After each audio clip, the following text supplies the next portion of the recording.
माता कात्यायनी की पौराणिक कथा। नवरात्रि के छठे दिन मां कात्यायनी की पूजा की जाती है। वे शक्ति का अत्यंत प्रचंड और वीर स्वरूप मानी जाती हैं। मां कात्यायनी को महिषासुर मर्दिनी भी कहा जाता है, क्योंकि उन्होंने ही राक्षसों के राजा महिषासुर का वध किया था। उनका वाहन सिंह है। चार भुजाओं में कमल, तलवार और आशीर्वाद की मुद्रा रहती है। प्राचीन काल कात्यायनी की पौराणिक कथा। नवरात्रि के छठे दिन मां कात्यायनी की पूजा की जाती है। वे शक्ति का अत्यंत प्रचंड और वीर स्वरूप मानी जाती हैं। मां कात्यायनी में महिषासुर नामक एक असुर था, जो अत्यंत बलशाली और अहंकारी था। उसने घोर तपस्या कर भगवान ब्रह्मा को प्रसन्न किया। जब ब्रह्मा जी प्रकट हुए तो उसने वरदान मांगा, हे प्रभु, मुझे कोई देवता, दानव या मनुष्य न मार सके, केवल स्त्री द्वारा ही मेरी मृत्यु हो। महिषासुर सोचता था कि स्त्री कभी युद्ध नहीं करेगी, इसलिए यह वरदान उसे अमरता के समान लगा। वरदान पाते ही वह और भी अत्याचारी हो गया। उसने स्वर्गलोक पर आक्रमण कर देवताओं को पराजित कर दिया और इंद्रलोक पर अधिकार कर लिया। पराजित देवता भगवान ब्रह्मा, विष्णु और महेश के पास पहुंचे और सहायता की प्रार्थना की। तीनों महादेवों ने यह निश्चय किया कि अब एक ऐसी देवी का प्राकट्य होगा जो केवल शक्ति का ही प्रतीक होगी।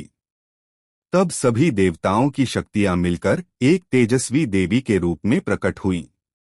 उनके अंगन में देवताओं का तेज था। भगवान शिव ने उन्हें त्रिशूल, भगवान विष्णु ने चक्र, इंद्र ने वज्र और अन्य देवताओं ने भी अपने दिव्य अस्त्र शस्त्र दिए। यह दिव्य देवी ही माता कात्यायनी कहलाईं। पृथ्वी पर उस समय महर्षि कात्यायन नामक महान ऋषि रहते थे। माता ने उनके घर पुत्री के रूप में अवतार लिया। इस कारण उन्हें कात्यायनी कहा गया। माता कात्यायनी सिंह पर सवार होकर युद्धभूमि में पहुंची। महिषासुर ने उनका उपहास करते हुए कहा, हे देवी, तुम एक स्त्री होकर मुझे युद्ध की चुनौती देती हो? माता कात्यायनी ने शांत भाव से उत्तर दिया, तेरा अंत आज मेरे हाथों लिखा है, महिषासुर। इसके बाद देवी और महिषासुर के बीच 9 दिनों तक भयंकर युद्ध हुआ। महिषासुर कभी भैंसे, कभी सिंह, कभी हाथी तो कभी पुरुष का रूप धारण कर देवी को भ्रमित करता रहा। लेकिन माता ने अपने दिव्य अस्त्रों से हर रूप को नष्ट किया। 10वें दिन जब महिषासुर ने भैंसे का रूप धारण किया, तब माता कात्यायनी ने अपने त्रिशूल और तलवार से उसका वध कर दिया। उसके मरते ही तीनों लोकों में विजय का नाद गूंज उठा। देवताओं ने पुष्पवृष्टि कर माता का स्वागत किया। महत्व और पूजा का फल। मां कात्यायनी की पूजा करने से शत्रुओं का नाश होता है। अविवाहित कन्याओं को सुखी वैवाहिक जीवन का आशीर्वाद मिलता है। साधक के आज्ञा चक्र की सिद्धि होती है, जिससे उसे आध्यात्मिक जागरण प्राप्त होता है। माता कात्यायनी साहस, शक्ति और विजय की प्रतीक हैं।